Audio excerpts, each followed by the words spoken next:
welcome back to KAMMA. I'm Khalil Deal, Mandio. and we are KAMMA. About to talk about UFC Vegas 93 Fight Night, Tatsura Taira versus Alex Perez. Can't wait to talk about the early predictions for the prelims. We're going to start it off by going through the card here quickly for the early prelims. The first fight is Shayilan Nuerdanbeki versus Melquizael Costa. Then we've got Julia Polastri versus Josephine Knudsen, Jekka Saragi versus Weston Wilson, Carly Judice versus Gabriela Fernandez, Garrett Armfield versus Brady Highstand, and the main event of almost the main event, Nate Maness versus Jimmy Flick, and the main event of the prelims, Tagir Ulanbekov versus Joshua Van. That's the prelims list there. We're going to start it off with the first fight on the prelims, which is Shayilan Nuerdanbeki versus Melquizael Costa. As usual, who do you got, Andy O, to start this one off? Yeah, so this one I think can be pretty close. My pick is going to be Shaolin Nuerdanbeki. Uh, both these guys, what they have in common is they both got knocked out by Steve Garcia the last time. Yeah. Uh, I think Shaylin did pretty like better for himself than Costa did as far as he goes. I think uh, I think Shailon is a little more comfortable with the way he fights, whereas Costa doesn't. He's in like a cross between am I a striker, am I much more of a grappler kind of like spot. Um, Either way, I think I'm going to be picking Nuerdanbeki in a close decision or possibly a late knockout for Nuerdanbeki because he does have 19 knockouts on his career. He's very experienced. Like I know he fought a lot of cans coming up, but he's still he's been active in there and he pretty much fought for many years now consistently. So that's gonna be my pick. Yes, starting off the prelims, we are in agreement. I've also got Shayilan Nuerdanbeki to win this one. Shayilan Nuerdanbeki is a tough son of a bitch. This guy is super, super strong. He's very, very built, very, very, very good shape, and his durability is insane. The guy is very, very, very, very strong. He's going to be 30 years old, and Melquizael Costa is 27 years old. Um, the slight height advantage for Costa at 5'10", Shayilan's at 5'8", and the reach advantage there. He's got a 4-inch reach advantage for Costa at 73 inches and Shayilan at 69. So, but the thing is, what I like about Shayilan is that this guy can mix it up. He can grapple, he can wrestle very well. He's very powerful on the strikes. He hits extremely hard. And Melquizael Costa is more of a jiu-jitsu person. Like he likes to get the fights to the ground, and he likes to try to get submissions and things like that. If you look at Melquizael Costa, out of his wins, he's got 6 submissions, seven knockouts, 6 subs, and 7 decisions. He's very, very well rounded. And Shayilan Nuerdanbeki, out of his 39 wins, like you said earlier, he's got 19 knockouts, 10 submissions, and 10 decisions. So he's also very well rounded. So both of these guys very well rounded. I think it's going to be a close fight, but the thing is that the power advantage for Shayilan Nuerdanbeki, he just hits harder and he's way stronger. And I think that he's going to overpower Melquizael Costa, especially on the ground. I think that he's going to dominate more on the ground if the fight goes to the ground. If the fight stays on the feet, I like Shayilan. He's got better boxing, better striking. And I think that he's just more powerful on the strikes. I think he's going to hurt Melquizael Costa. How I have him winning this one, I think he's going to win. I got Shayilan winning by, let's see here. Yeah, I got him winning by knockout or decision here for Shayilan Nuerdanbeki. And what about you? How do you think he's going to win? Yeah, it's going to be a late knockout or a decision for me for Nuerdanbeki. And also, if you look here, Shai Yulan, yeah, he lost his last fight to Steve Garcia, but so did Costa. But he was on a 3-fight winning streak before losing to Steve Garcia. He beat Derek Minner by knockout. He beat You TJ you Brown remember by. that you remember that Derek Minner fight is when he was injured coming in, and the coach kind of like coached him, and everyone found out that he was injured. Like Oh his yeah, yeah, and it caused this whole big controversy. Like we were afraid they take down all the gambling UFC sites and like MMA sites because of that. that's true. That's true.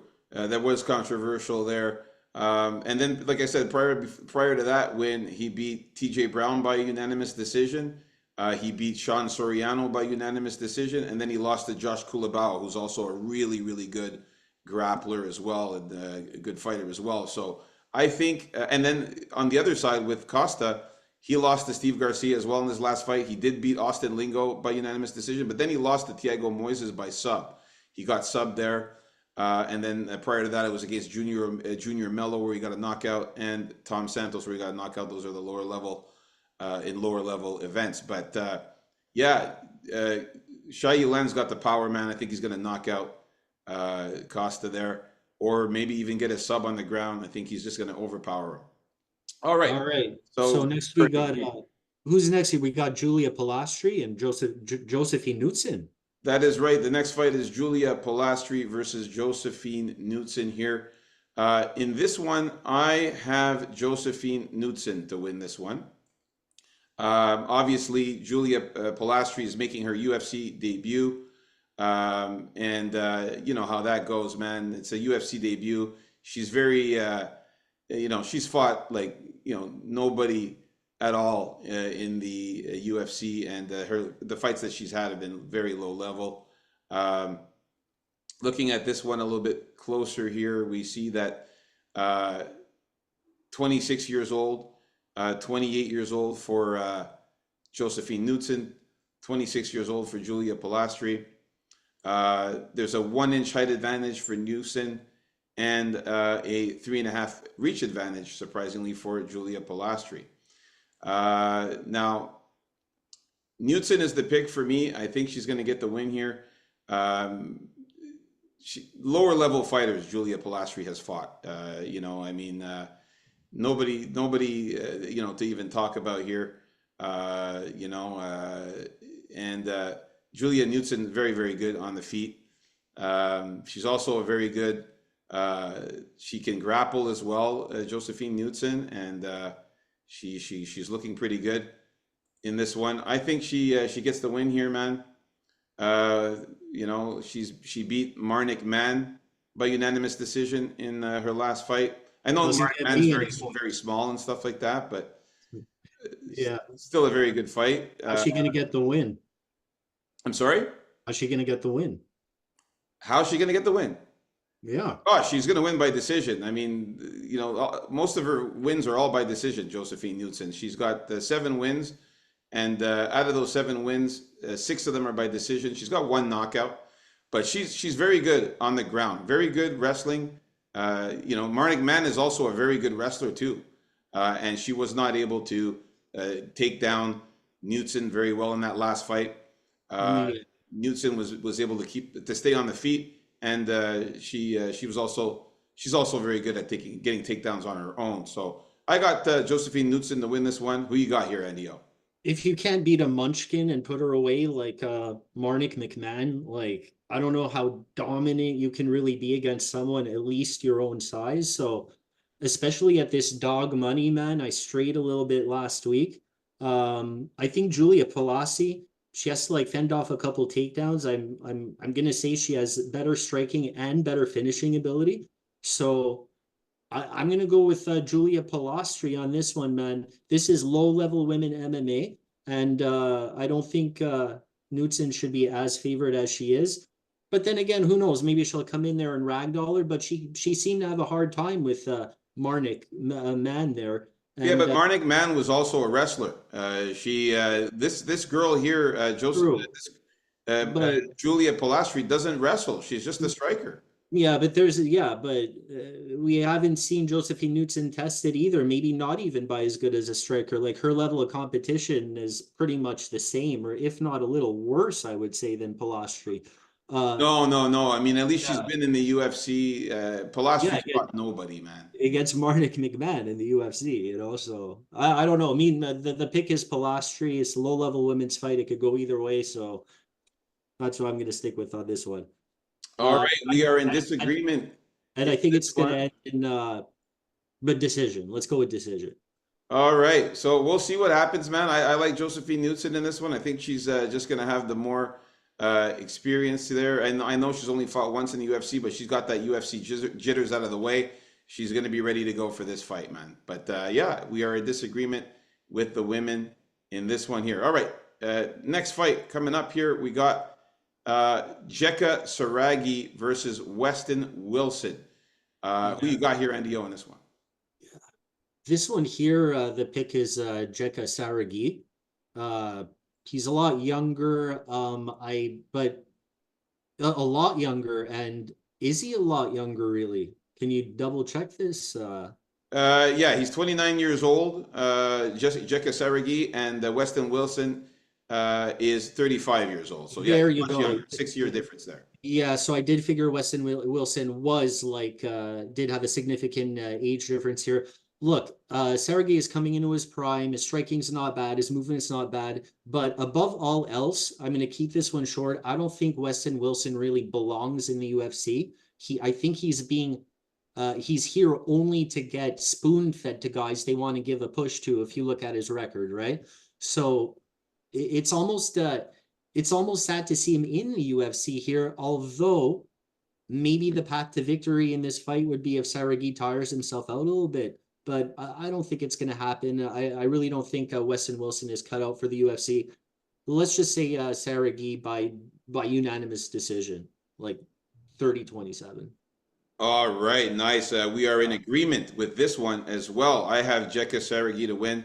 Yeah, I know that Weston Wilson's going to be taller at 6'1" to the 5'8" of Jekka Saragi. It is a significant height advantage.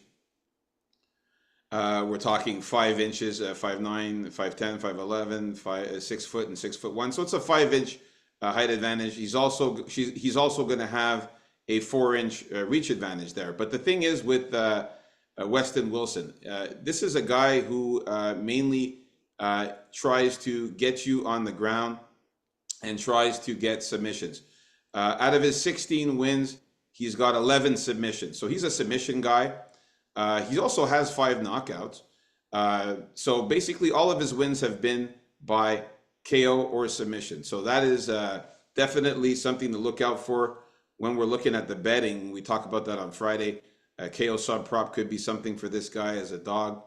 But I don't think that he's going to be able to do anything on the feet. And that's where the fights always start, on the feet. And looking at Jekka Saragi, this guy has knockout power. Okay, he knocked out Lucas Alexander in his last fight with a right hook and punches. He did lose to Anshul Jubli, but he did also knock out Juan Bingki. Then he knocked out Pawan Mansingh, and he knocked out Hataropan Simbolan. So all of his fights have been winning by knockout in his last 5. The guy is very, very strong, and he's also pretty good at grappling himself. We could see here that in his 14 wins, he has 9 knockouts, 4 submissions, and a decision. So he's also kind of a finisher as well. This is going to be a fight where these two are going to go at it. I like the younger guy. I like the guy who's better at striking. And Saragi also he's also decent on the ground as well. I think he'll be able to stop the takedowns. Not to mention, Weston Wilson's going to be pretty lanky in there. And he doesn't really strike very well at all. So the pick is going to be Jekka Saragi. How he's going to win, I got the knockout, man, in this one. I think he's going to knock out Weston Wilson. We've seen that Weston Wilson has been knocked out. His last 2 fights, he got knocked out by Gene Silva in his last fight, and he got knocked out by Joe Anderson Brito with a ground and pound the fight before that. So he's been knocked out twice, brutally got knocked out too I remember that burrito one. Yeah. Yeah, Brito, ground and pound, severe knockout, and Brito was much shorter than him as well. So he doesn't use his height advantage at all, Weston Wilson, or his reach advantage at all. So definitely going with Jeka Seregi in this one. All right, so we are in agreement. Moving on up the card next, we got the ladies going at it again with Carly Judice versus Gabriela Fernandez. So in this one here, I am going with Gabriela Fernandez. I'm going with her. I like her a lot. She's 30 years old. She's gonna be 5 years older than Carly Judice. Carly Judice is green as fuck, man. She's got only 4 fights in total. Gabriela Fernandez has 11 fights in total. Yes, she's going to have a 1 inch height advantage there, Carly Judice, and a 2 inch reach advantage, but I don't think that's much. And again, Gabriela Fernandez is awesome, man. She's very, very powerful, very strong, looks like a man.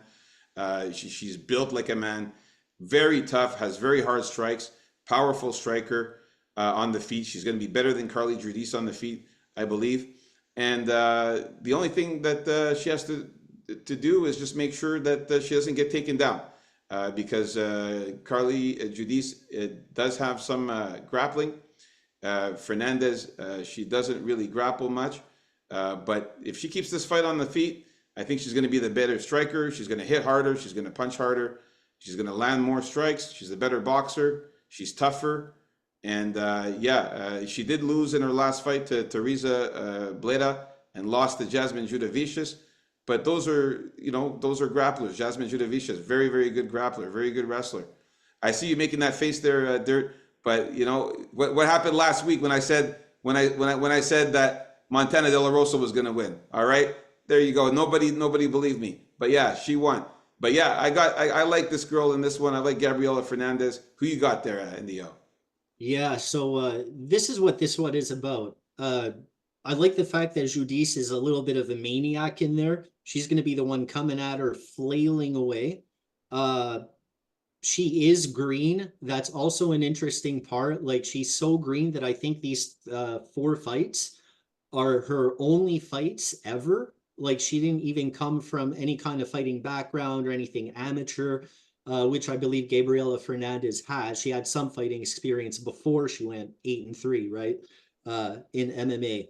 The thing with Fernandez, she's going to be more technical of a striker, and yeah, her weakness is definitely to be the takedowns. She's terrible at takedowns. That's definitely her weakness. And what I'm going to say about that is that Judice now may be known as a striker because of how she fought before and her previous fight especially. But we don't know if she's going to come in there with a complete wrestling game plan. Like, she's so new. Why don't her coaches take her aside and go, look, this girl's kryptonite is takedowns. Here's a couple moves. Go ahead and do them for 1 round. That's all you're going to try. If Fernandez is so terrible takedowns, I don't see why she can't try and take her down.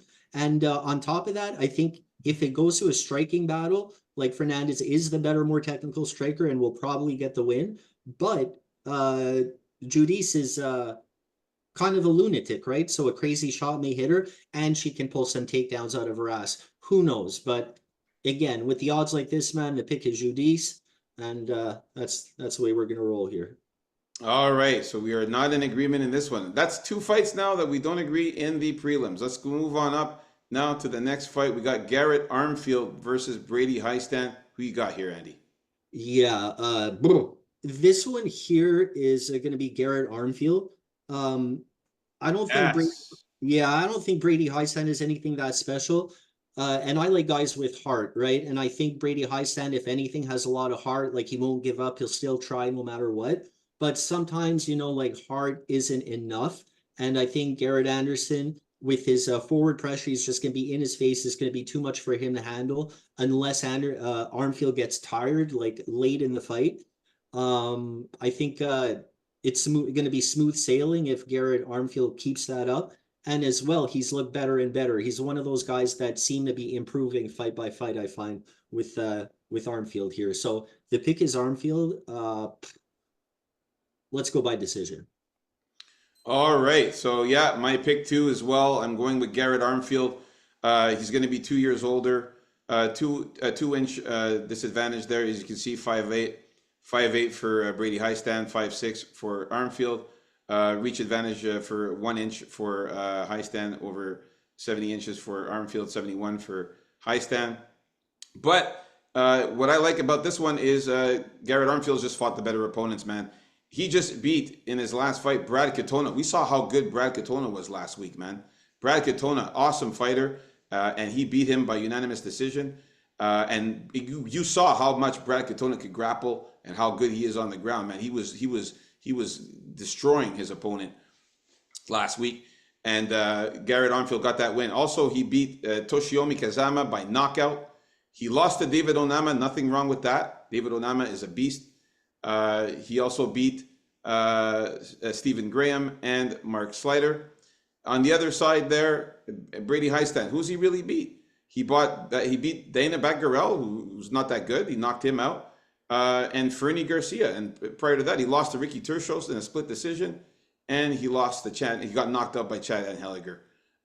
He did beat Shane Sargent, who's not really good either. So I got to go with Garrett Armfield. Just fought the better competition. I think he's better all around. I think he's a better striker. I think if the fight goes to the ground, he's very good at takedown defense. And I think he'll actually get takedowns of his own in this one. So nice. We are in agreement here with Garrett Armfield. Good one. Moving on up the card next, we have Nate Maness against Jimmy Flick. I'm not going to talk. Oh, it's your turn, actually. Who do you got here in this one? Yeah, not too much to say about this. I like my man Nate Maness in this fight. Yeah. I really think if he just look, all he has to do is be careful and not jump into anything Flick has to offer. And not only that, he has to be very aware at those submission attempts, obviously, is what I'm talking about. Because Jimmy Flick is very opportunistic. He can turn some nothing into something super quick. And that's my only worry in this fight is that, and not to mention Manez, his 3 losses are guess why? Guess by what? Submission. By submission. Yeah. But So again, yeah, go ahead. yeah. Just to say, look, guys got to be careful there. Don't meddle around on the ground. Don't let the guy get close to you. Stick to your striking because Jimmy Flick's never had the greatest striking, and he's a submission specialist. So I'll tell you where to put the sprinkle later on in the week. But for sure, Nate Maness with this, he should have this one in the bag, really. Yeah, I got Nate Maness winning this one as well, man. I think he's just a better, stronger fighter. Not to mention he's going to have a 3-inch height advantage and a nice 4-inch reach advantage. He just has to keep this fight at range, not let Jimmy Flick get too close to him. His last win was against Mateus Mendoza for Nate Maness. He knocked him out. Yeah, he did lose, but look who he lost to. Tajir Ulanbekov and Umar Nurmagomedov. I mean, he lost to the OVs, man. He lost to the Dagestani grapplers that are really, all they do is wrestle and grapple and try to get submissions. Jimmy Flick is no Ulanbekov, man. Jimmy Flick is no Nurmagomedov. There's no way that Jimmy Flick's going to be able to take down Nate Maness like that. I think Nate Maness is going to fend off the takedowns. I think he's going to keep this fight on the feet, and he's going to be the better striker in this one, land some serious punches, and hurt up Jimmy Flick. I think he actually, let me see what I got here for him. I got Nate Maness knocking his ass out, actually. I think Nate Maness is going to knock out Jimmy Flick. We've seen Jimmy Flick get knocked out. He got knocked out by, just a second here. Yeah, he got knocked out by Alessandro Costa, and he got knocked out by Charles Johnson. So he is susceptible to getting knocked out, man. And I think that Nate Maness has the power to do it, and he will knock out Jimmy Flick in this one as long as he keeps this fight on the feet. So we are in agreement there. Nice one. Moving on to the main event of the prelims, we got Tajir Ulanbekov against Joshua Van. This one here, not going to talk too long about this one either. Tajir Ulanbekov is the pick, man. This guy is the Russian Dagestani. The guy is just relentless with the takedowns. Joshua Van's a striker. Yeah, he's athletic, Joshua Van, and stuff like that. But I'm sorry, man. The relentless attack of Ulanbekov is going to be too much for Joshua Van. The takedowns are going to be too much for Joshua Van. We've seen Joshua Van not do too well on the ground. And with the pressure that he's going to give Joshua Van with the takedowns and the grappling and getting him against the cage, trying to take him down, get his back, all kinds of stuff. The body locks, the submission attempts. It's going to be too much, man. He's also going to be 2 inch taller, and he's going to have a 5 inch reach advantage, which is quite significant. I got Ulanbekov winning this one, man. And I got Ulanbekov catching the neck of Joshua Van, getting a rear naked choke. What you got there, Andy? Yeah, I like this fight a lot. I think Joshua Van's really good. I think he fights older than his 22 years of age. He's pretty young. But in this particular fight, man, I think Tagir is going to have too much when it comes to the wrestling and the constant takedowns and the exceptional submission ability, right? The only way I can see Van winning this is due to his like athleticism. Maybe he'll avoid some takedowns and catch Ulanbekov with a couple of hard shots in order for Ulanbekov to become tired and really gas out and like much later in the fight and maybe knock him out at the end, you know, because Ulanbekov would have won 2 rounds at that point anyway. But I don't think that's going to happen in this fight. I do think Van is really good, but I think Ulanbekov will find the sub eventually in this fight also. And So not to mention, Ulanbekov also can hold his own on the feet as well, man. He's not that bad on the feet. He can yeah, but submit, man. he's gonna want to get Van down right Oh, he fast. will, but I mean, he's also able to strike, is what I'm saying. He's not like Yeah, some guy who can't strike. Uh, yeah. he did sub Cody Durden in his last fight. He subbed Nate Maness. He had a decision against Tim Elliott, and I think Tim Elliott is just as good as Joshua Van. Sorry, not as good as better than Joshua Van. Sorry, and he lost to Tim Elliott. He also beat Alan Nascimento and Bruno Silva. Very good wins there. Who has this guy Joshua Van really beat? Nobody. Felipe Well, he's so young, man, but you Evan can't say he's Forges, not good, man. You can't say he's not Dalgas good. Zumagulov, who's always losing to everybody. I don't know. But anyways, we're not going to get too much into this one. I like Tajir Ulanbekov to get the win here, and he's going to do it in nice fashion, man, and just style on Joshua Van on the ground. So there you have it, folks. The early predictions for the prelims for UFC Vegas 93. Like and subscribe, and leave a comment. Let us know who you guys like in this one.